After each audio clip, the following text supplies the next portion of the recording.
एक और भी मुद्दा काफी चर्चा अभी बना हुआ है, वो है बीएसएनएल से रिलेटेड। यहाँ के अधिकारी अपने को सरकारी अधिकारी मानते हैं, क्या ये बात सही है?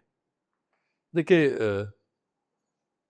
पहली बात तो यह है कि बीएसएनएल को लेट अस अंडरस्टैंड है क्या। बीएसएनएल एक कंपनी है जो इंडियन कंपनी एक्ट में बनी। तो जो चीज़ इंडियन कंपनी एक्ट में बनती है वो प्रॉफिट ओरिएंटेड होती है, वो इंडस्ट्री होती है। देखिए, मैं बैंक ऑफ इंडिया की यूनियन का ऑनररी एडवाइज़र रहा हूँ पार्लियामेंट स्ट्रीट में। तो वहाँ मिस्टर आहूजा थे उस टाइम।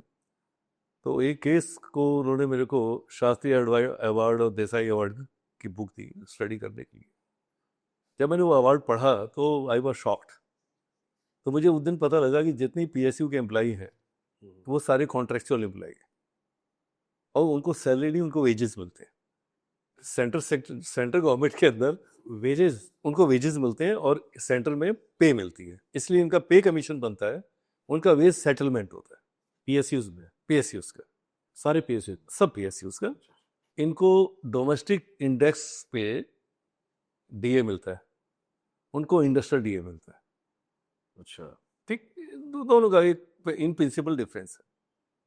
तो जो प्रॉफिट ओरिएंटेड ऑर्गेनाइजेशन है उसका एम्प्लॉय गवर्नमेंट सर्वेंट हो ही नहीं सकता। इसीलिए आप फंडामेंटल रूल पढ़ेंगे तो इनकी नौकरी को फॉरेन असाइनमेंट बोला जाता है। जब कोई आदमी डेपुटेशन पे मल्लिया बीएसएनएल के अंदर एक सीवीओ की पोस्ट निकली, मैंने अप्लाई कर दिया, तो मेरे को ये बुलाएगा मैं फॉरेन असाइनमेंट पे जा रहा हूँ। क्लियर? अगर वो गवर्नमेंट डिपार्टमेंट हो तो फॉरेन असाइनमेंट नहीं होता ना, तो they are not government servants. तो फिर ऐसे कैसे बोल देते हैं यहाँ के अधिकारी, जो बीएसएनएल के अधिकारी हैं, कि मुझे पेंशन भी मिलता है? ये क्या माजरा है? देखिए, ये इंसिडेंटली बीएसएनएल के कुछ एसोसिएशन के लोग मेरे से मिले तो मैंने इनका केस ध्यान से पढ़ा। सर, 4 कैबिनेट नोट है, ये वेबसाइट पर अवेलेबल है बीएसएनएल से संबंधित। बीएसएनएल की शेयर कैपिटल जो है ऑथोराइज वो 10,000 करोड़ है और पेड अप कैपिटल है 5,000 करोड़।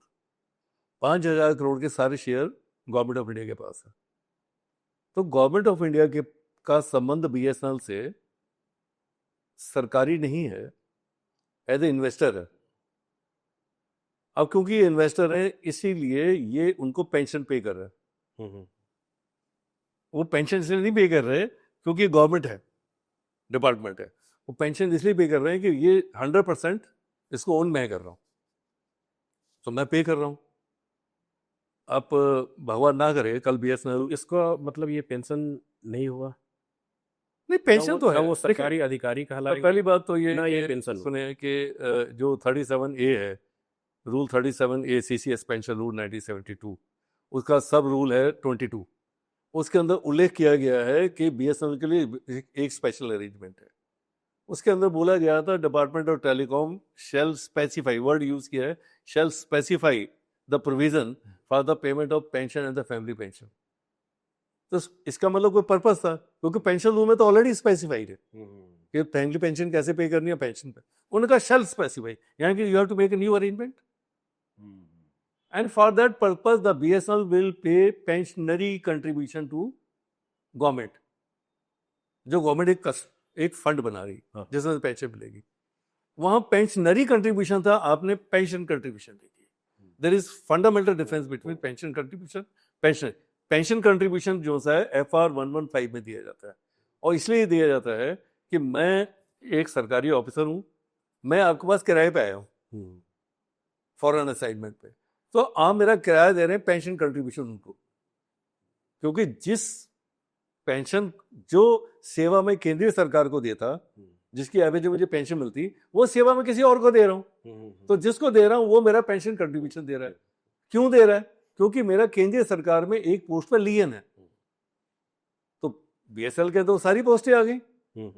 अगर आप रूल 37A पढ़े हैं तो 37A क्या कहता है? कहता है जब गवर्नमेंट ऑफ इंडिया किसी डिपार्टमेंट की सारी पोस्ट हो कहीं और ट्रांसफर हो जाती है, अब वो कंपनी में हो या अटैच ऑफिस हो, ठीक है, तो वहां के ऑफिसर के ऑप्शन ली जाएगी, वो एब्जॉर्ब होना चाहते हैं नहीं, अगर नहीं एब्जॉर्ब होंगे तो वो सरप्लस सेल में जाएंगे, कहीं और नहीं जाएंगे। अब देखिए बीएसएनएल में, आई डोंट नो, मैं गलत हो सकता हूं, अगर सारी पोस्टें बीएसएनएल में आ गई सब, तो कुछ अफसर जो एब्जॉर्ब नहीं हुए थे वो कहां पे हैं और उनकी पोस्ट कहां है? मैं आपको एग्जांपल दे रहा हूं कि सपोज एक दफ्तर का 100 पोस्ट है, वो 100 पोस्ट अगर बीएसएनएल में आ गई तो इसका मतलब वहां एक भी पोस्ट नहीं बची, तो जो 50 आदमी वहीं बैठ गए कि साहब हम एब्जॉर्ब नहीं हो रहे, तो कौन सी पोस्ट में? तो ये सब अगेन मैं बोलूंगा कंफ्यूजन में हम जी रहे हैं। मतलब भ्रम में, ये कंफ्यूजन, हर जगह कंफ्यूजन। देखिए अपने अपने आंकलन है, मेरा आंकलन हो सकता है गलत हो, परंतु मुझे लग रहा है कि on the face of rules मैं आज तक अपने आप को सेटिस्फाई नहीं कर पाया।